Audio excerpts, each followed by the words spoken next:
I was completely unaware of the situation unfolding at that time. Many moments were spent questioning my husband, an experience that dates back nearly a decade during my 30s. Just after recently tying the knot, my spouse's relentless work routine, which began even before our marriage, made me anticipate a challenging life together.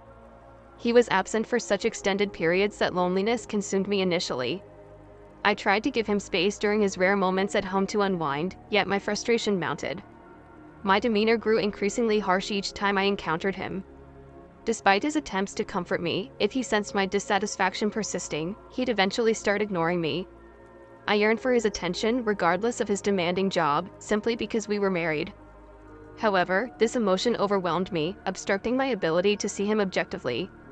Arguments between us became the norm, with him consistently reassuring me that he would eventually settle down and we'd embark on trips to the island.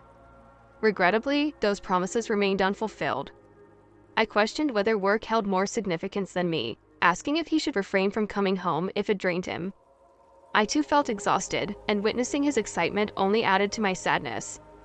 Despite my hurtful words, he never took them seriously, and an unsettling feeling gradually settled in, signaling the potential end of our marriage. Over time, it became evident that I wasn't solely angry at him. My feelings for him were waning. Initially, I hadn't suspected anything, as his job necessitated numerous business trips. However, stumbling upon a hotel receipt and membership card in his suit pocket shattered my illusions.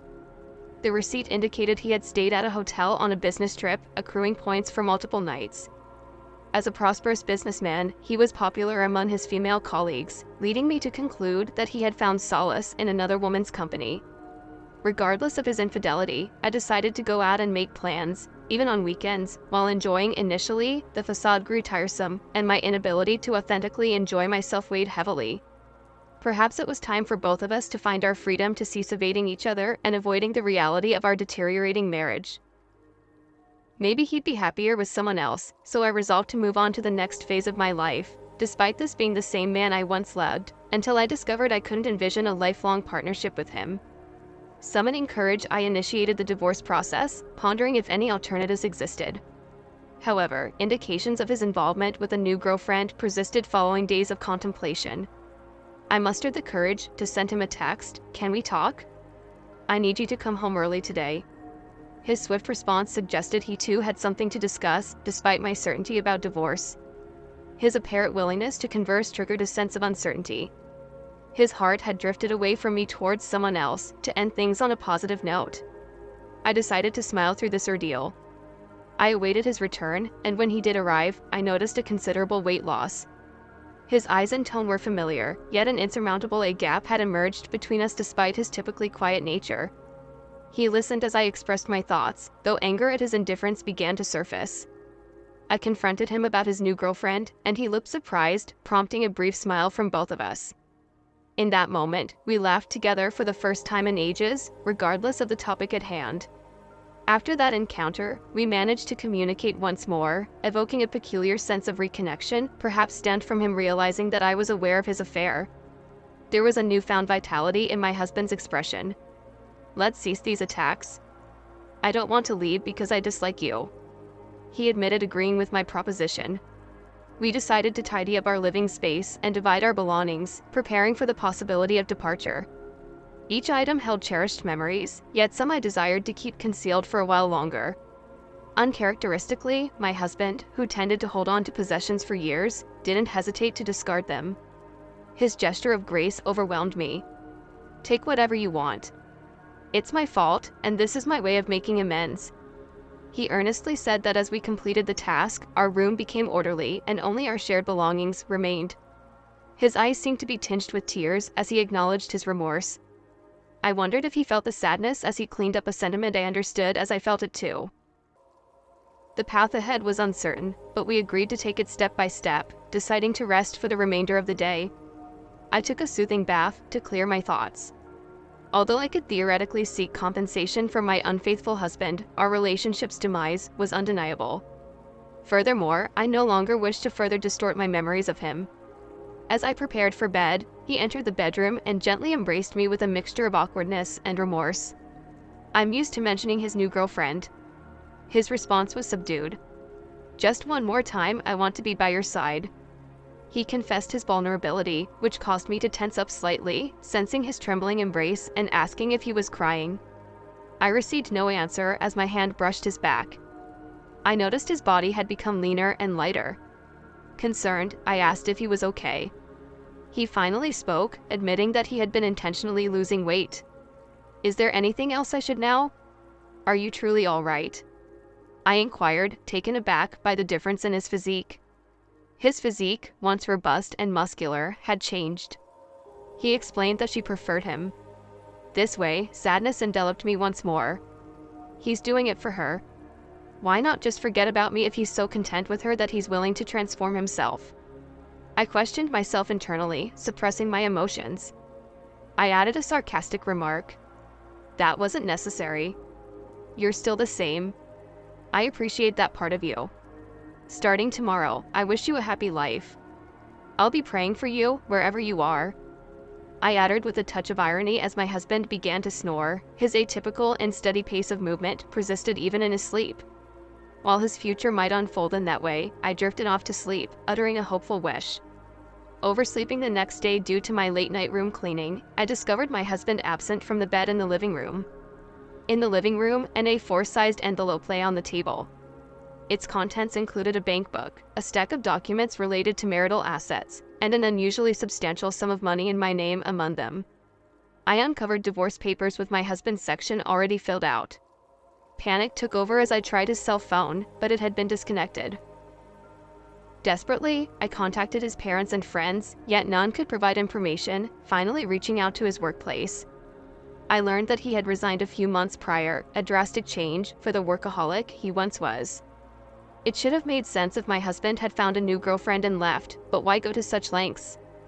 Why did no one inform me? Suspicion began to color my interactions, and reaching my husband seemed impossible. The mounting mental fatigue present even before the divorce was almost overwhelming. Despite arranging compensation for me now that I was free, I chose to immerse myself in a place I truly cherished. Our journey led us to a remote island, a nearly day-long trip from the mainland.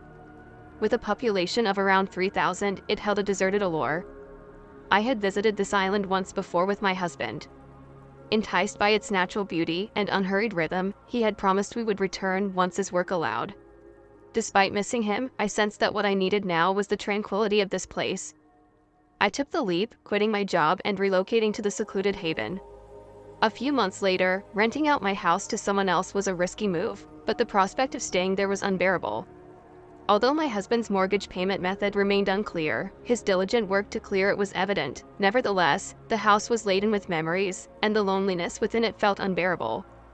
Despite this, I was reluctant to squander my husband's efforts. Countless mysteries surrounded his actions, yet I no longer had the luxury of asking him about them. My plan was to find solace on this serene island, releasing myself from the past.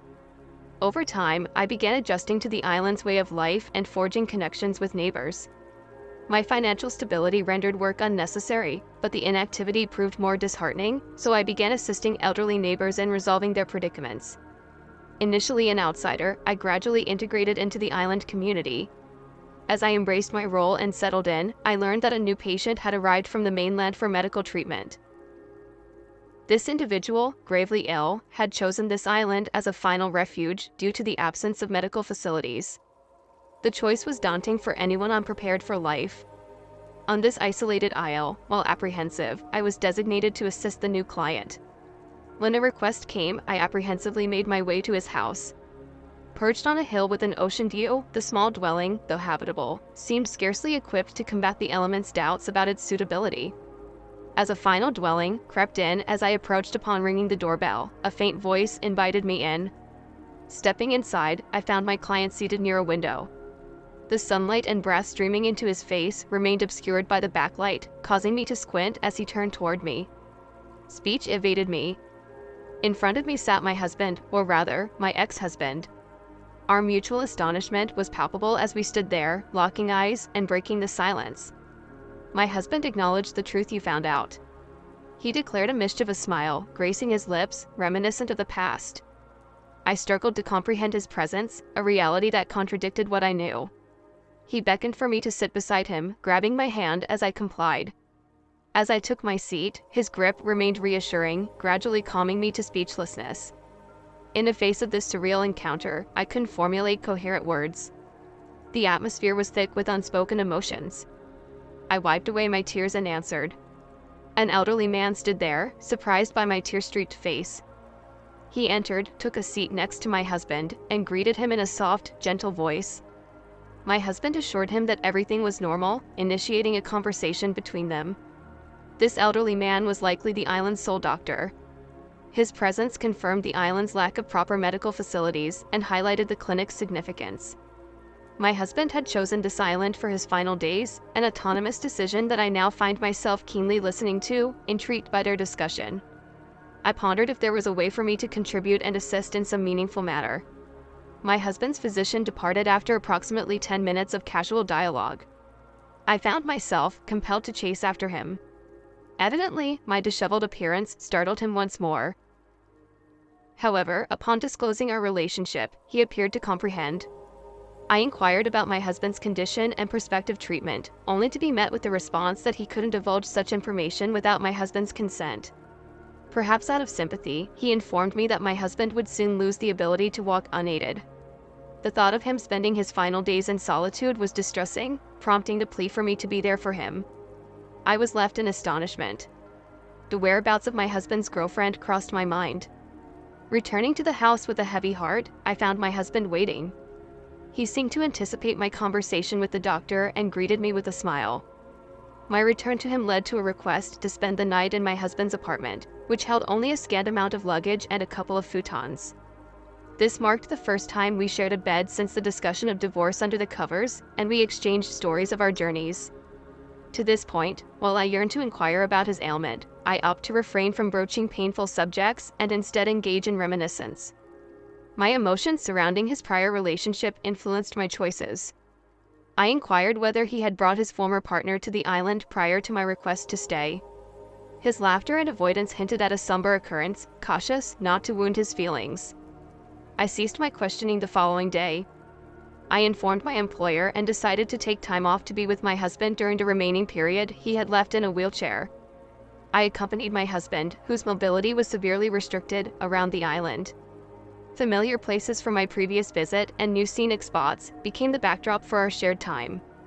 Despite the fleeting nature of these moments, being together proved fulfilling.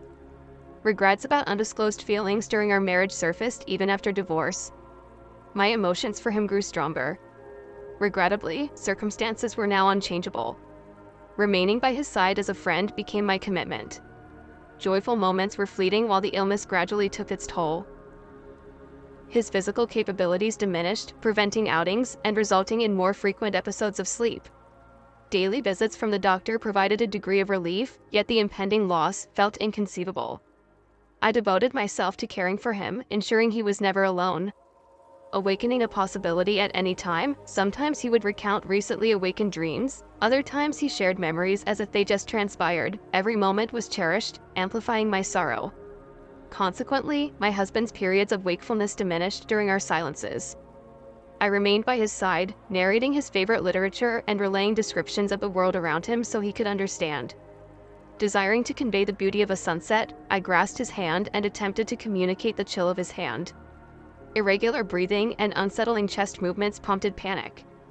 I urgently summoned the doctor, hoping for reassurance, but was met with the reality that his condition had deteriorated significantly.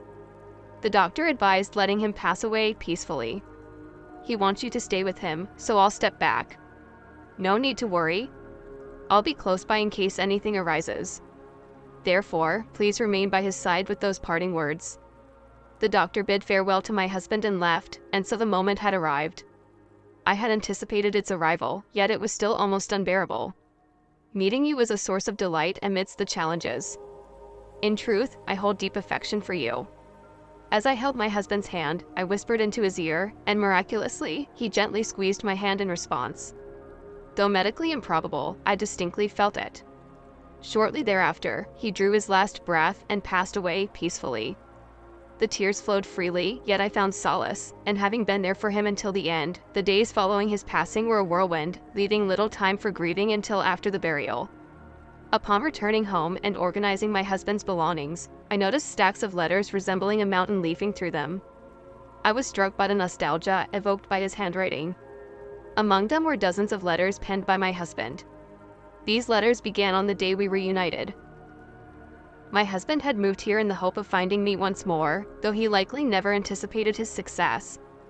His initial letters expressed his surprise and joy at our meeting.